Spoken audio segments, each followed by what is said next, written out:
Buenos días, mi nombre es María Jaimes, su profesora, y el día de hoy les voy a hablar acerca de las paradojas pedagógicas.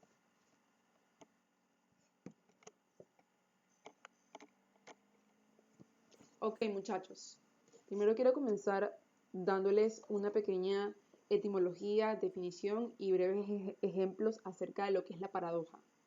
Ok, según la Real Academia Española conocida como RAE, la paradoja proviene del latín paradoxa, plural de paradoxón, que significa lo contrario a la opinión común. Esta a su vez proviene del griego paradoxa, plural de paradoxón, que podría traducirse como inesperado, increíble o singular. Entonces, se define como un hecho o expresión aparentemente contrarios a la lógica. También podría definirse como el uso de expresiones o frases que engloben una aparente contradicción entre sí. Un ejemplo de ello sería: mira al avaro en sus riquezas pobres. Porque vamos a ser honestos de que así se tengan muchos bienes materiales, la codicia o avaricia hace que cualquier persona llegue a ser miserable a pesar de su riqueza. Porque ¿de qué nos sirve tener una riqueza muy elevada si no vamos a ayudar al prójimo? Y para ser más específicos, ¿por qué si tengo riqueza no voy a ayudar a las personas que tengo más cerca de mí? Otro ejemplo podría ser: dos niños fueron criados por un padre alcohólico. Uno creció bebiendo y con vicios. Cuando le preguntaron qué le pasó, él responde: vi a mi padre beber todos los días. El otro creció, salió adelante y nunca bebió en su vida. Cuando le preguntaron cómo lo hizo, él responde: vi a mi padre beber todos los días. Entonces, dos niños, mismos padres y dos perspectivas distintas, porque mientras uno de ellos prácticamente se está justificando en que él es alcohólico porque vio a su padre beber todos los días, el otro también vio a su padre beber todos los días, pero justamente agarró el ejemplo de su padre para ser distinto y para salir adelante. Entonces, aquí vemos que, como sale de moraleja ya al final, la perspectiva que tengamos cada uno en la vida es lo que va a determinarnos nuestro destino.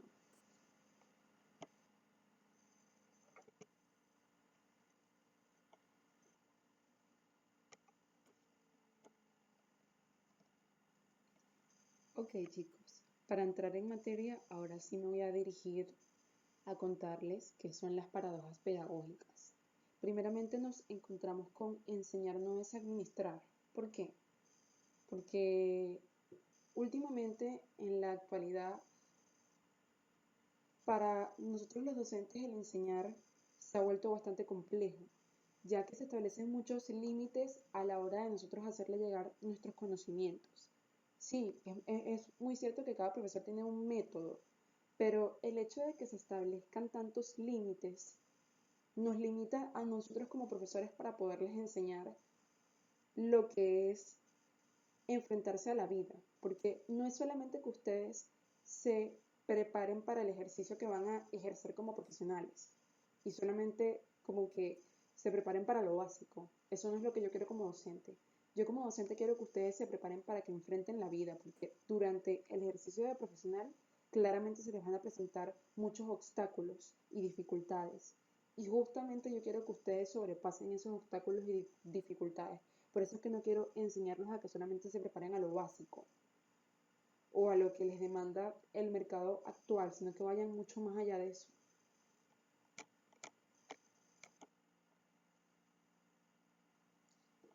Ok, chicos, ahora les quiero hablar acerca de la segunda paradoja, que es tradición y autoritarismo. Primeramente, la tradición yo la defino como un conjunto de costumbres, doctrinas o saberes que se comunican, transmiten o se mantienen de generación en generación. También nosotros como docentes debemos de saber que todo viene de una tradición, pero a medida que esta tradición va pasando de generación en generación, se va actualizando, porque cada vez que pasan las épocas, los tiempos, todo va cambiando. Sí, viene de atrás, pero con cambios constantes. Quiero abrir paréntesis en lo que voy a decir ahora. Miren, la figura de autoridad del docente nunca, jamás se basa en imposición, sino en reconocer que el docente tiene más puntos de vista, preparación y experiencia en su campo de formación. Basta de que veamos al docente simplemente como una figura que se impone, que quiere que hagan lo que él diga, que piensa que se las sabe todas. No, señores. Aquí todos estamos para aprender, aquí todos estamos para hacer una retroalimentación, incluidos nosotros los docentes. Vamos a recordar que así como ustedes aprenden de nosotros, porque justamente para esto fue que yo estudié, para yo preparar a mis alumnos de la mejor manera, porque eso es lo que me interesa a mí, yo también aprendo cada día de ustedes. Por eso es que no veamos al docente como un enemigo, sino como un modelo a seguir de lo positivo, de lo que nos gusta. Ok, cuando les hablo acerca del tercer punto que dice transmitir conocimientos no es enseñar y enseñar no es formar, les hablo acerca de que el hombre no nace sino que se hace. O en palabras de Hegel, el hombre no es el que debe, no es lo que debe ser. La condición de su existencia es formarse, integrarse, empezando por romper con lo inmediato y natural, elevándose hacia lo general y universal. Lo que buscamos es facilitarle al alumno que asuma conscientemente su proceso de humanización, es decir, que construya sus posibilidades de libertad, racionalidad y universalidad en apertura, respeto y solidaridad hacia los demás hombres. O sea, nosotros como docentes lo que buscamos es que simplemente transmitirles nuestros conocimientos, pero ya queda de parte de ustedes el quedarse solamente con lo que el docente les transmite o buscar muchísimo más allá.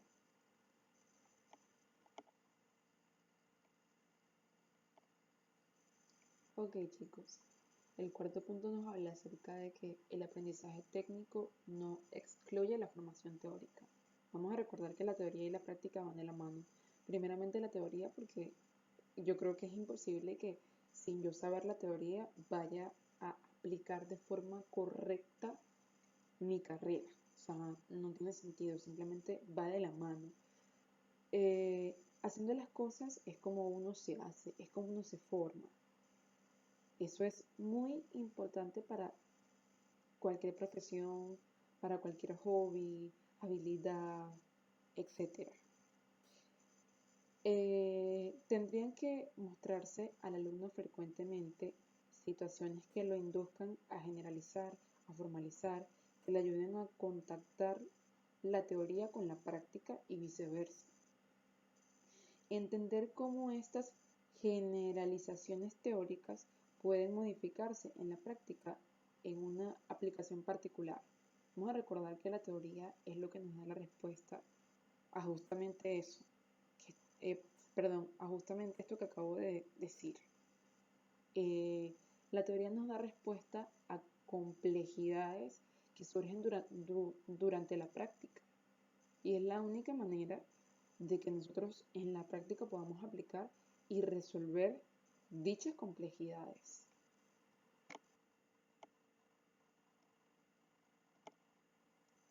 Cuando les hablo acerca del alumno pasivo, que es nuestro quinto punto, es porque la opción del maestro, su interpretación del asunto, no tiene por qué suplantar a los estudiantes en su diálogo con el material de estudio o el material de apoyo, como le quieran llamar. El maestro es simplemente un traductor, un mediador entre la dinámica cognitiva del aprendiz y la dinámica de la ciencia y cultura, en cuanto a un aporte efectivo en la formación espiritual del alumno. No se aprende lo que uno mismo no elabora, lo que uno no construye, lo que uno no comprende. Porque muchas veces cuando se acaba la clase yo les digo, chicos, para la próxima clase quiero que lean tal tema, porque a mí me interesa muchísimo que cada uno de ustedes tenga su percepción, su punto de vista personal acerca del tema que se va a tratar en la siguiente clase. A mí no me importa, o sea, perdón, a mí no me interesa venir a simplemente como que imponer mi posición y ya, que lo que ustedes dicen o piensan no cuentan, ¿no, chicos? Me importa justamente que el punto de vista de ustedes cuente, porque de aquí es que va a partir la formación de ustedes. Yo solamente estoy aquí para traducir, yo solamente estoy aquí para aclarar dudas, eso es todo, pero realmente la formación va a venir de ustedes. Porque, ¿qué considero yo un alumno pasivo? Bueno, que es aquel que yo le digo a ustedes, chicos, para la próxima clase quiero que, por favor, vamos a hacer un debate y ustedes lean eh, el libro de El Manual de Carreño. Es un ejemplo. Resulta que ese estudiante pone el libro del Manual de Carreño como un audiolibro. Lo pone como un audiolibro y se pone a fregar los platos. Entonces, ¿qué sucede allí? Usted está siendo pasivo porque simplemente usted lo que está es escuchando lo que le permite en ese momento su parte auditiva. Eso es todo. Lo que yo quiero es que ustedes se den el tiempo de leer, de buscar, de palpar, de ver. O sea, que se tomen el tiempo de sentarse de verdad a empaparse de la información que vamos a debatir en la próxima clase. Eso es lo que a mí me interesa.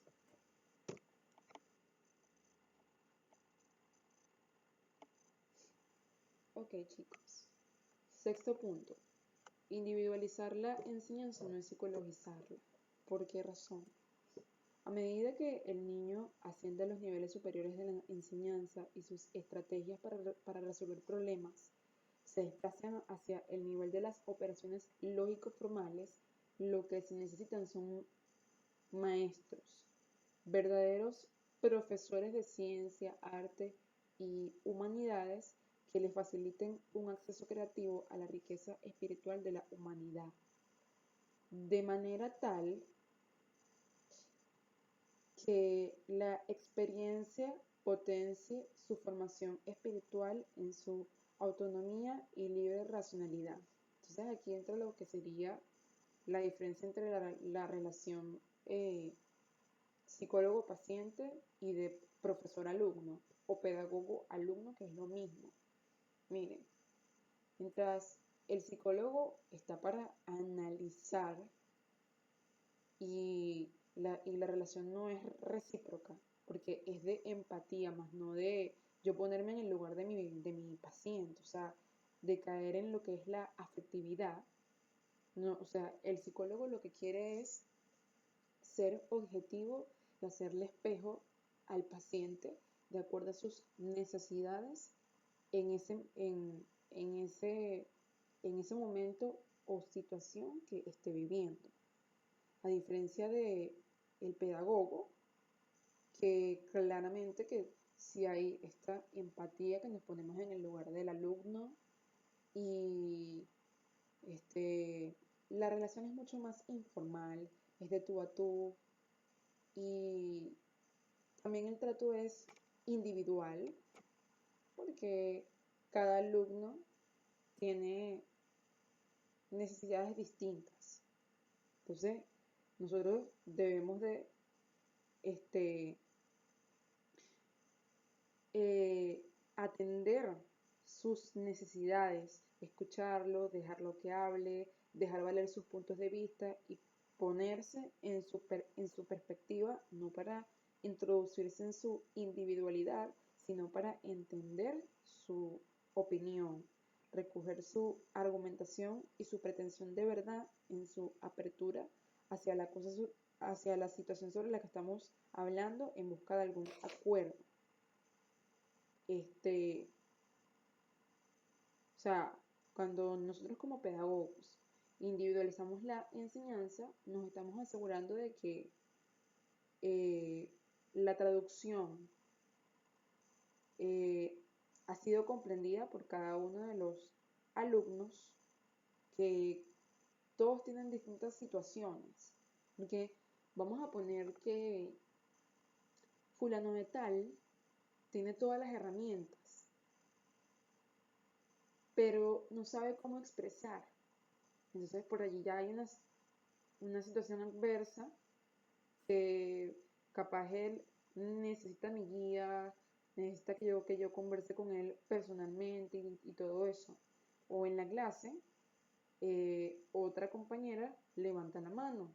Ella tiene la idea, tiene las herramientas y solamente lo que quiere es como mi opinión para que yo le diga cómo lo va a desarrollar.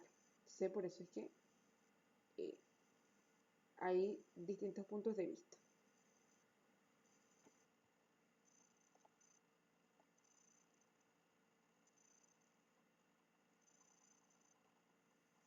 Ok, chicos.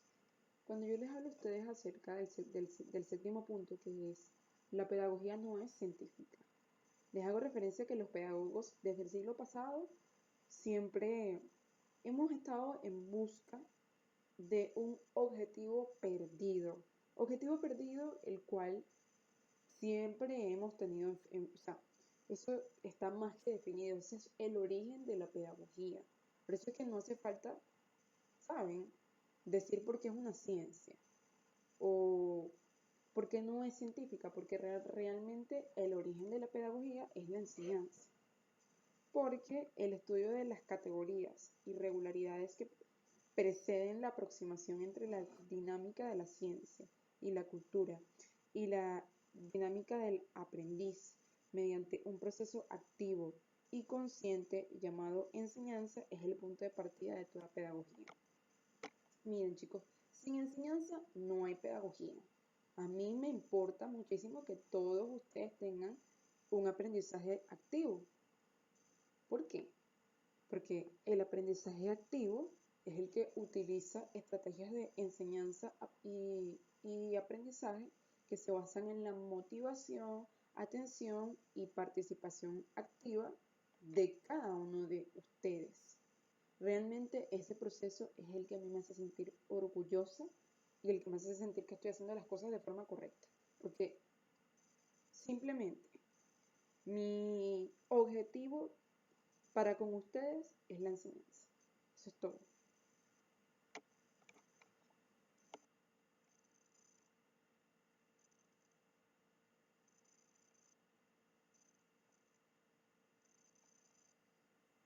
Ok, ya estamos casi finalizando la clase y el octavo punto es ciencia contra valores. Vamos a recordar que estamos en una sociedad actualmente donde la enseñanza de valores a la juventud y carencia de los mismos en su formación moral está siendo lamentablemente una consecuencia muy fuerte en la descomposición social.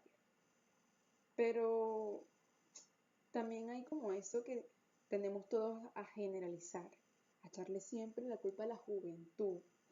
El mundo está así por estos jóvenes de ahora. Pero no, la realidad es que los jóvenes somos el futuro del mundo. Y por eso no debemos generalizar, porque también hay personas mayores que lamentablemente carecen de honestidad, justicia, transparencia y respeto por el prójimo. Simplemente la falta de valores no tiene nada que ver con la edad, raza, género, etnia, etc. Es algo que puede suceder en cualquier persona. Y la oposición tradicional entre intelecto y voluntad, saber y moral, se ha visto reforzada por la contraposición positivista entre ciencia y valores, bajo el prejuicio de que la ciencia es aséptica y neutral. Simplemente aséptica es algo que no nos motiva, es algo por lo que nosotros no expresamos ningún tipo de sentimiento ni de emoción. Y neutral es una posición que nos deja simplemente en la imparcialidad, porque no estamos de acuerdo ni con uno ni con otro. Entonces, claramente una enseñanza de saber neutral, abstraída de la vida, y de los problemas de la convivencia real y situada de los estudiantes, genera también experiencias asépticas y abstractas que no forman a nadie, que no tocan la estructura comprensiva existencial de los individuos, aunque logren ganar los exámenes, y que en consecuencia no facilitan la reconstrucción racional y autónoma de aquellos valores inicialmente adquiridos bajo condicionamientos o temores infantiles. Se trataría entonces no tanto de persistir por el camino tradicional de sermonear los valores por fuera de las ciencias, en discursos aislados sobre ética, sobre el buen comportamiento y salud, sobre higiene y protección ambiental, sobre civismo y educación democrática y ciudadana, etc., sino más bien de recuperar una enseñanza humana de las ciencias, no positivista, que de manera más efectiva e integral derivará directamente de las ciencias naturales y de las sociales las consecuencias de acción para preservar y mejorar las condiciones de supervivencia de la especie y para integrar a todos los hombres en el eje de la evolución espiritual de la humanidad en sus dimensiones más características de autonomía, racionalidad y libertad. Miren, muchachos, simplemente a mí lo que me interesa es que ustedes aprendan de esto es a tener una actitud sabia frente a la vida y siempre actuar de forma correcta, justa. A mí como docente y como ser humano no hay nada que me choque más que ver una injusticia y que nosotros como seres humanos nos quedemos de brazos cruzados ante la injusticia. Eso no debe de suceder, porque lamentablemente hoy es por él, mañana es por mí. Entonces, si nosotros no nos quedamos de brazos cruzados frente a las injusticias, el día de mañana, cuando lamentablemente nos suceda algo así, también va a venir alguien que, ¿saben?, logre ponerse de nuestra parte y demostrar que dicha persona está obrando de una manera incorrecta.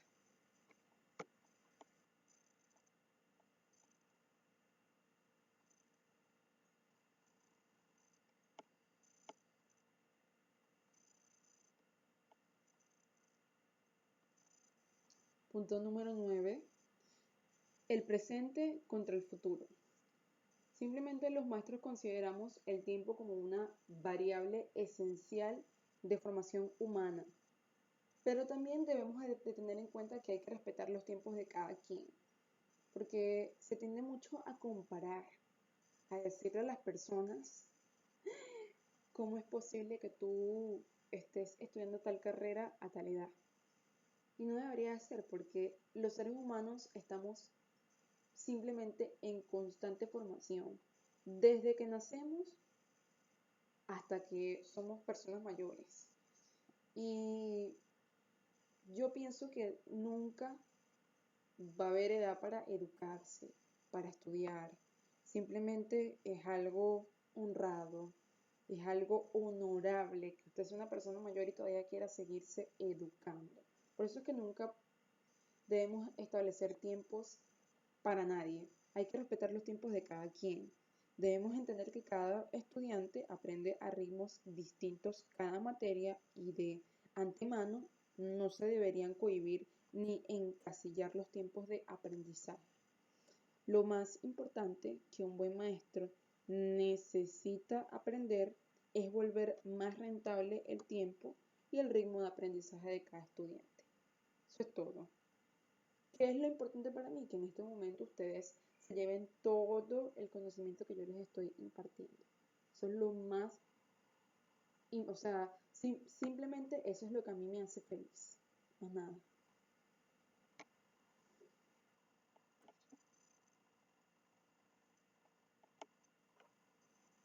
Ok, muchachos. La última es los computadores contra las chimeneas. Ustedes dirán, ¿por qué? Sabemos que actualmente estamos en un mundo muy tecnológico, innovador, donde cada día la tecnología avanza y avanza y avanza más, donde por lo menos durante pandemia conocimos lo que es estudiar de forma online.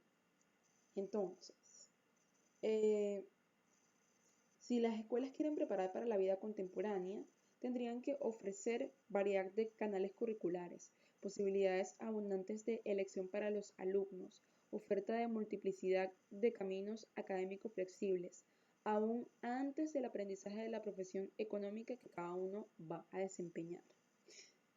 Solo que esos currículos diseñados a la medida del estudiante tendrían que cumplir al menos con las mismas condiciones que cumplen los medios de comunicación del futuro: interactivos, móviles, conectables, convertibles, universales, etc. Tendrían que preparar para la libertad de expresión y el libre flujo de ideas y para acceder a los sistemas de información, ordenadores y medios de comunicación.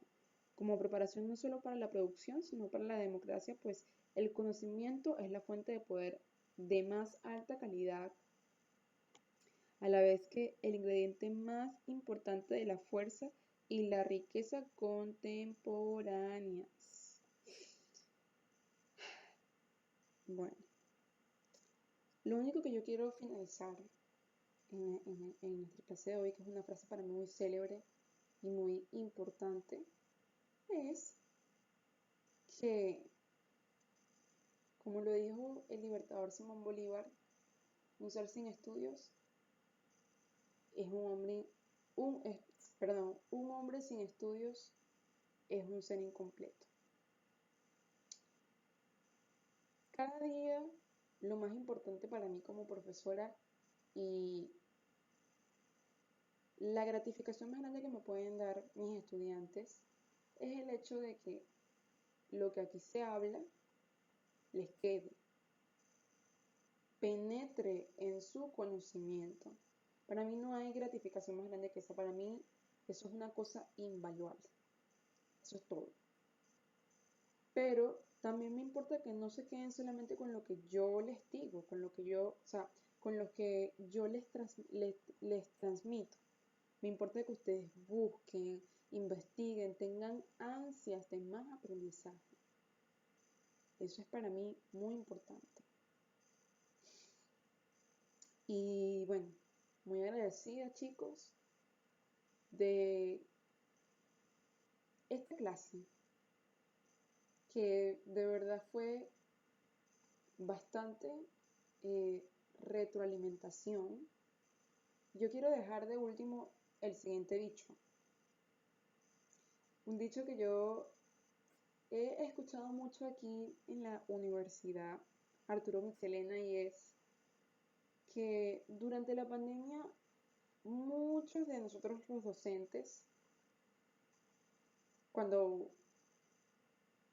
nos vimos envueltos en esta situación de la virtualidad, sucedió que algunos renunciaron, otros nos quedamos. Y ahora yo quiero traer a tela de juicio esto. Para ti como estudiante es un impedimento la educación virtual. Entonces les dejo esa pregunta. Les dejo esa pregunta para que por favor me la respondan en la próxima clase. De verdad, chicos, gracias por su asistencia, por su atención, muy agradecida y nada, no me queda más que desearles un